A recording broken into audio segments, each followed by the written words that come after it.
तो ये हमारे सामने क्वेश्चन है। तो अब देखिए, स्तंभ की ऊंचाई और परछाई का अनुपात हमें दे रखा है 1/√3।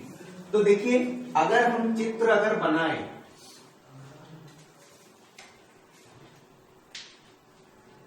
तो ये आपका थीटा हो जाएगा। ये मान लीजिए त्रिभुज आपका एबीसी है। तो इसमें क्या बोल रहा है कि जो ऊंचाई है और आधार से जो दूरी है उसका जो अनुपात हमें दे रखा है वो 1/√3 बता रहा है। तो ये आपका h/x बराबर ये कितना है 1/√3। और ये किसके बराबर होता है? ये आपका tan थीटा के बराबर होता है। तो tan थीटा के बराबर हो जाएगा। तो tan थीटा बराबर आपका कितना हो जाएगा 1/√3। तो यहां से थीटा की वैल्यू कितनी आ जाएगी? थीटा की वैल्यू 30 डिग्री आ जाएगी। तो थीटा की वैल्यू जो 30 डिग्री है वो आपका कौन सा? ए ऑप्शन करेक्ट है।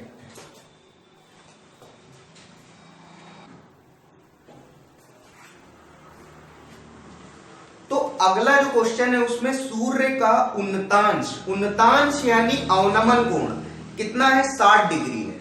तो देखिए, जो सूर्य है वो किसी ऊंचाई पर है, ठीक है, और जो उसका उन्नतांश यानी कि अवनमन कोण कितना है? 60 अंश का है।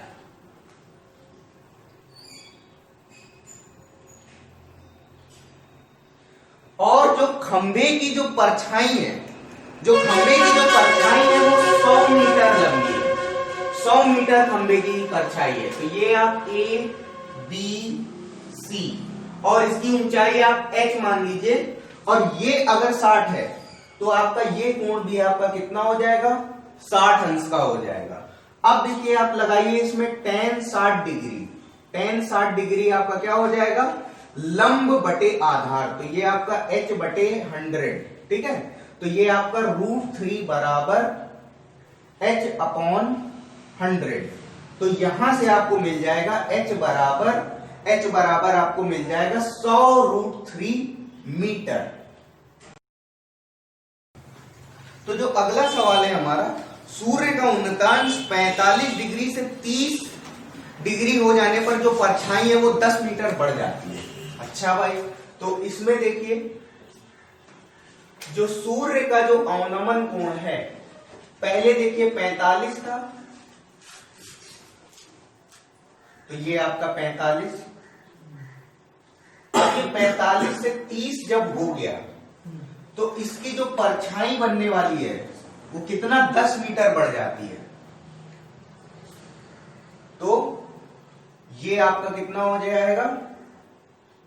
ये आपका 30 डिग्री है, ठीक है, और ये आपका यहां तक हो जाएगा। अब देखिए ए बी सी डी। अब देखिए, कोण अगर 45 डिग्री अगर है तो जो ऊंचाई है और आधार की जो दूरी है वो बराबर हो जाएगी। तो ये अगर हमने h लिया है तो ये भी हमारा क्या हो जाएगा? h हो जाएगा। अब देखिए, tan 30 अंश इसमें लगाएंगे तो tan 30 डिग्री बराबर आपका हो जाएगा h/h+10। तो ये आपको कितना मिल जाएगा? 1/√3 बराबर, और ये h/h+10। तो ये आपका कितना हो जाएगा? h+10 बराबर हो जाएगा √3h। तो ये आपका हो जाएगा कितना? 10 बराबर, और ये आपका हो जाएगा √3 - 1 × h, ठीक है। सॉल्व करेंगे इसको तो h बराबर ये आपका हो जाएगा 10/√3 - 1। तो इसमें हम क्या करेंगे? हम इसका संयुग्मी गुणा करेंगे। तो संयुग्मी गुणा करेंगे तो ये आपका बीच में माइनस साइन है तो प्लस साइन हम लगाएंगे, तो √3 + 1 × √3 + 1 करेंगे। तो ये आपका 10 गुणा √3 + 1 बटे, और ये आपका हो जाएगा 2 हो जाएगा।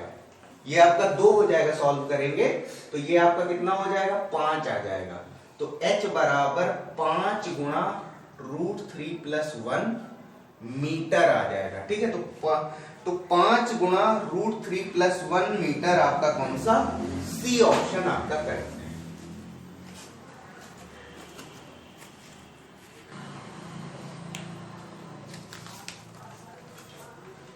तो अगला जो सवाल है उसमें ये बोल रहा है जो 6 मीटर ऊंचा बांस है उसकी परछाई 2√3 मीटर लंबी है।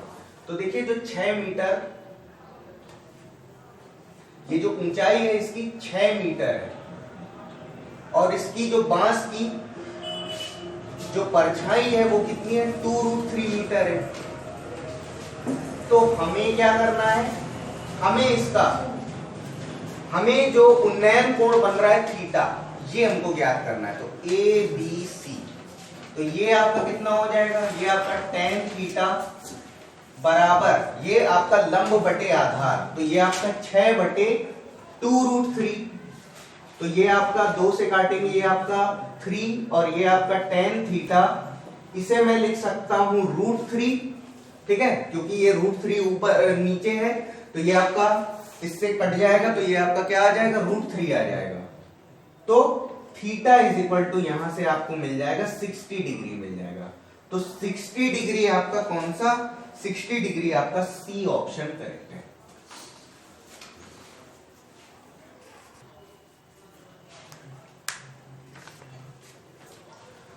तो अगला जो क्वेश्चन है उसमें क्या बोल रहा है, जो मीनार की ऊंचाई हमें दे रखी है, जो मीनार की ऊंचाई है वो कितनी है, 100√3 मीटर है, और जो आधार से जो दूरी है वो 100 मीटर है।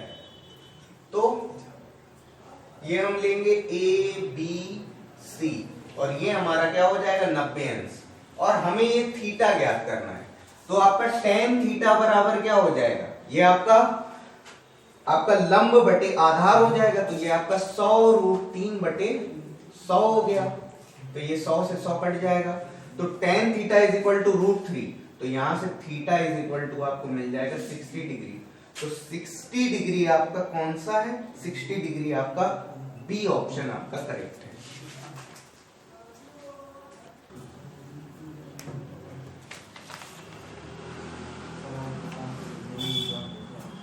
बोल रहा है एक मीनार के पाद से 30 मीटर की दूरी पर जो उन्नयन कोण है वो 30 डिग्री है।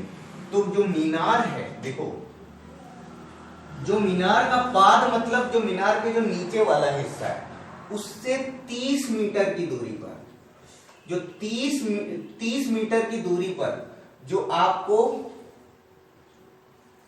जो उन्नयन कोण मिल रहा है वो 30 अंश मिल रहा है, और हमें क्या करना है, मीनार की ऊंचाई ज्ञात करनी है। तो यहां से tan 30 डिग्री अगर हम निकालेंगे तो ये आपका क्या हो जाएगा, लंब बटे आधार, तो ये आपका h/30 हो जाएगा, और इसकी वैल्यू कितनी हो जाएगी, 1/√3, तो h/30, और यहां से h की जो वैल्यू मिलेगी वो क्या मिलेगी, 30/√3। अब √3 ये आपका ज्यादातर क्वेश्चन में, ज्यादातर जब भी हम क्वेश्चन सॉल्व करते हैं तो √3 हमारा ये जो हमारा हर में अच्छा नहीं लगता है, तो इसको हम क्या करेंगे, हम रैशनलाइज करेंगे, संयुग्मी गुणा करेंगे इसमें, तो हम परिमेयीकरण करेंगे इसका। तो ये आपका क्या हो जाएगा, √3 का ऊपर नीचे हम मल्टीप्लाई कर देंगे, तो ये आपका 30√3 अपॉन कितना हो जाएगा, 3 हो जाएगा, इससे इसको काटेंगे आपका 10 हो जाएगा, तो ये आपका बन जाएगा 10√3 मीटर। 10√3 मीटर आपका कौन सा, डी ऑप्शन आपका करेक्ट है।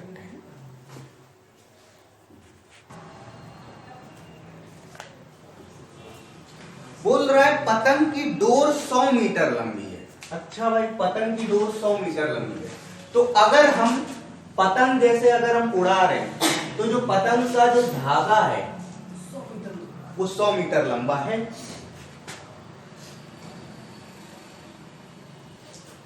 अब और ये बोल रहा है कि ये जो डोर है वो आधार के साथ कितने अंश का कोण बना रही है, आधार के साथ ये आपका 60 अंश का कोण बना रही है, 60 अंश का कोण बना रही है। तो देखिए इसमें पतंग की लंबाई, ये हमें यहां पर कर्णभुजा दे रखी है, तो जो इसकी ऊंचाई हो जाएगी हम इसके कंपोनेंट कर देंगे, इस लंबाई के हम कंपोनेंट करेंगे, तो इसकी जो ऊंचाई हो जाएगी वो क्या हो जाएगी, 100 cos 60, और इसकी जो आधार से जो दूरी हो जाएगी वो क्या हो जाएगी, 100, ठीक है। सॉरी ये आपका हो जाएगा 100 साइन 60 हो जाएगा, और जो आपकी आधार से जो दूरी है ये आपकी हो जाएगी 100 cos 60 डिग्री। जब भी हम लोग कंपोनेंट करते हैं तो ऐसे करते हैं, ध्यान रखिए इसको हम बोलते हैं थीटा के जो पास वाला रहता है, ये जो आपका कोण है इसको आप थीटा मान लीजिए। जो 60 डिग्री का जो एंगल है इसे अगर आप थीटा मानते हैं तो जो थीटा के पास है उसे हम बोलेंगे cos थीटा, और जो थीटा से दूर वाला है उसे हम बोलेंगे sin थीटा। तो sin थीटा, तो ये आपका कितना आ गया 100 sin 60, तो ये आपका 100 इंटू sin 60 की वैल्यू √3/2, तो ये आपका हो जाएगा 50। ठीक है, तो ये आपको मिल जाएगा 50 √3 मीटर। तो 50 √3 मीटर आपका कौन सा ऑप्शन सही है? 50 √3 मीटर आपका बी ऑप्शन करेक्ट है।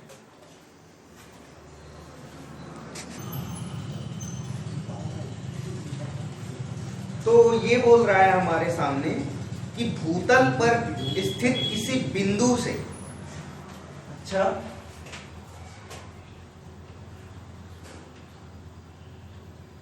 तो देखिए मीनार की चोटी का जो उन्नयन कोण है वो पहले कितना है? पहले हमको 30 बता रहा है। ये मान लीजिए पॉइंट ए है, ये आपका बी और ये आपका सी। ठीक है, और ये कितना बना रहा है? 30 बता रहा है हमको, और इसमें बोल रहा है कि इस बिंदु से मीनार की ओर, मतलब मीनार की दिशा में अगर 20 मीटर अगर आगे बढ़ते हैं, तो 20 मीटर अगर आगे बढ़ते हैं तो ये कितना हो जाता है? ये 60 अंश का हो जाता है। ठीक है, तो 60 अंश का हो जाएगा, इसको मिला देंगे तो ये कोण हमें कितना मिल जाएगा? 60 अंश का मिल जाएगा। अब ये ऊंचाई हम h मान लेते हैं, ये आपका x हो जाएगा। तो यहां से इसमें हमने आपको जो रिलेशन बताया था वो हमने बताया था h = √3x। आप इसमें tan थीटा अगर आप लगाएंगे तो देखिए tan 60 degree is equal to, अगर आप h/x लगाएंगे तो tan 60 की वैल्यू कितनी होती? √3 होती। तो यहां से h बराबर आपको मिल जाएगा √3x, आपको ये रिलेशन मिल जाएगा। ठीक है, तो यानी कि जो x की जो वैल्यू है, वो ऊंचाई के टर्म में लिखें तो ये हमारी हो जाएगी आपकी h/√3 हो जाएगी। x की वैल्यू ऊंचाई के टर्म में, तो ये कितनी हो जाएगी? h/√3 हो जाएगी। अब देखिए इसमें हम यहां पर लगाएंगे tan 30 डिग्री, अगर हम लगाते हैं तो tan 30 डिग्री आपका क्या हो जाएगा? h अपॉन, और ये पूरी लंबाई h बटे, और ये आपका h/√3 प्लस 20, और अब ये कितना हो जाएगा? 1/√3 बराबर h अपॉन, और ये आपका हो जाएगा, ये आपका h/√3 प्लस 20। ठीक है, अब क्या करेंगे? तिर्यक गुणा करेंगे तो ये आपको मिल जाएगा यहां से h/√3 प्लस 20 बराबर, ये तिर्यक गुणा होकर के हो जाएगा √3h। ठीक है, √3h हो जाएगा। अब इसको हम और सॉल्व करेंगे तो ये जो है आपका, इसमें √3h बराबर, सॉरी जो आपका ये जो 20 है इसको यहीं रखेंगे और इसको इधर ले जाके घटा देंगे, तो √3h माइनस h/√3, तो ये आपको मिल जाएगा 20 इज इक्वल टू, और इसका मल्टीप्लाई करेंगे तो ये आपका 3h माइनस h/√3, तो ये आपको मिल जाएगा 20 इज इक्वल टू 2h/√3। इससे इसको काटेंगे तो ये आपका 10 हो जाएगा, और यहां से आपको हाइट मिल जाएगी 10√3 मीटर। तो 10√3 मीटर आपको क्या मिल जाएगी? ऊंचाई मिल जाएगी। 10√3 मीटर आपका कौन सा? ए ऑप्शन आपका करेक्ट है।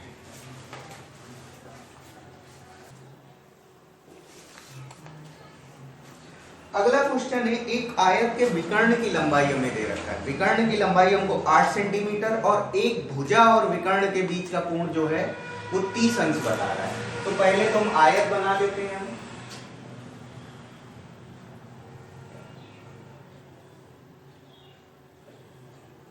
ठीक है, ये हमारा आयत है, और ये क्या बोल रहा है कि इसका जो विकर्ण है वो कितना है? 8 सेंटीमीटर लंबा है। अब ये बोल रहा है कि एक भुजा के साथ 30 अंश का कोण बना रहा है, तो ये जो कोण है ये 30 अंश है। अब इसमें कर्ण भुजा दे रखी है, तो हम यहां से सीधे हम आधार भुजा और लंब भुजा हम ज्ञात कर सकते हैं। तो देखिए जो इसकी जो लंबाई है, ये जो आपका क्या हो जाएगी, ये जो लंबाई है ये आपकी हो जाएगी 8 cos 30, और इसकी जो ऊंचाई है, सॉरी इसकी जो चौड़ाई है, चौड़ाई जो है वो क्या हो जाएगी 8 sin 30। सिंपल सी बात है बच्चों कि अगर किसी भी त्रिभुज में, अगर समकोण त्रिभुज में कर्ण भुजा दे रखी है, तो हम सीधा हम उसके कंपोनेंट करके उसके आधार और ऊंचाई हम ज्ञात कर सकते हैं। ये एक शॉर्टकट तरीका होता है इसको ज्ञात करने का। तो अब इसका जो क्षेत्रफल हो जाएगा, क्या करेंगे, इन दोनों का गुणा कर देंगे। इसका जो क्षेत्रफल हो जाएगा, इन दोनों का गुणनफल कितना हो जाएगा 8 sin 30 गुणा 8 cos 30 डिग्री। तो ये आपका कितना हो जाएगा 8 गुणा sin 30 की वैल्यू 1/2, और ये 8 गुणा और ये cos 30 की वैल्यू कितनी है √3/2। इससे इसको काटेंगे, ये आपका 4 बार जाएगा, और इससे इसको काटेंगे, ये भी आपका 4 बार जाएगा। तो मल्टीप्लाई जब करेंगे तो हमें क्या मिल जाएगा 16√3 वर्ग सेंटीमीटर। ये क्या हो जाएगा बच्चों, ये आपका आयत का क्षेत्रफल हो जाएगा। तो आयत का जो क्षेत्रफल हो जाएगा, तो ये आपका कौन सा, बी ऑप्शन सही है।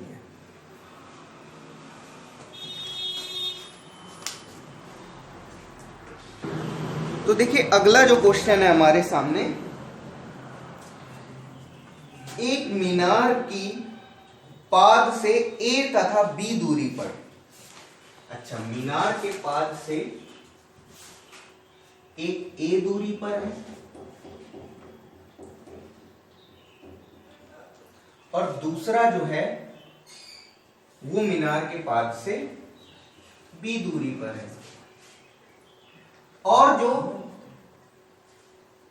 इनसे जो बनने वाले जो कोण हैं, ठीक है, इनसे जो बनने वाले जो उन्नयन कोण है वो एक दूसरे के पूरक हैं।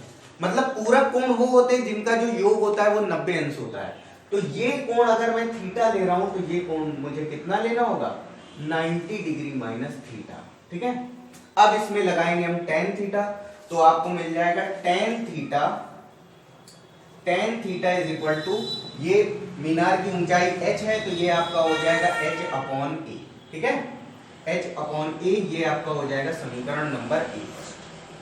अब इसी तरीके से जब मैं इसमें लगाऊंगा, जब मैं ये बड़े वाले त्रिभुज में लगाऊंगा तो ये आपका हो जाएगा tan 90 डिग्री माइनस थीटा बराबर ये कितना हो जाएगा h/b हो जाएगा। तो ये आपका हो जाएगा cot theta is equal to h/b। अब ये आपका समीकरण नंबर 2 है, तो 1 और 2 का जब हम गुणा करेंगे तो ये आपका हो जाएगा tan theta into cot theta, और इन दोनों का जब मल्टीप्लाई करेंगे तो यहां पर मिलेगा h² गुणा h²/ab, ठीक है। अब tan थीटा cot थीटा ये क्या होते हैं, एक दूसरे के व्युत्क्रम होते हैं, तो ये आपस में कट जाएंगे और h² इज इक्वल टू हमको मिल जाएगा ab, ठीक है। या आप एक स्टेप और बढ़ा सकते हैं, लेकिन आप ध्यान रखिए, फॉर्मूला आप ध्यान रखिए, क्योंकि हम लोग सारी समीकरणों के क्वेश्चन हम लोग कर चुके हैं, तो आपको पता होना चाहिए कि tan थीटा और cot थीटा एक दूसरे के व्युत्क्रम होते हैं। तो ये ऐसे ही यहां से कट जाएंगे, तो h इज इक्वल टू आपको क्या मिल जाएगा √ab मिल जाएगा। तो h is equal to √ab आपका कौन सा, सी ऑप्शन करेक्ट है। अब देखिए जो हमारे सामने क्वेश्चन है, तो उसमें ये हमसे कह रहा है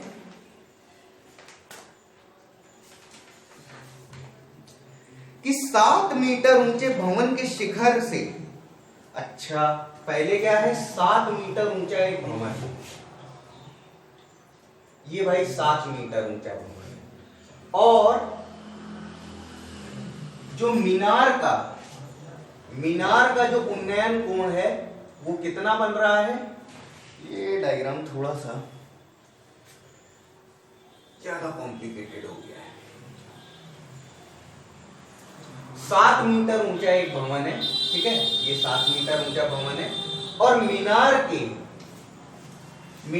शीर्ष का बोल रहा है इसमें जो उन्नयन कोण है, मीनार के शीर्ष का उन्नयन कोण 60 अंश है, ठीक है, ये 60 अंश है। और ये बोल रहा है कि मीनार के पाद का औनमन कोण, औन्नति कोण और औनमन कोण एक ही बात होती है। तो ये आपको कितना मिल रहा है, ये आपका है 30 अंश का है, ठीक है, और ये आपका 30 डिग्री है।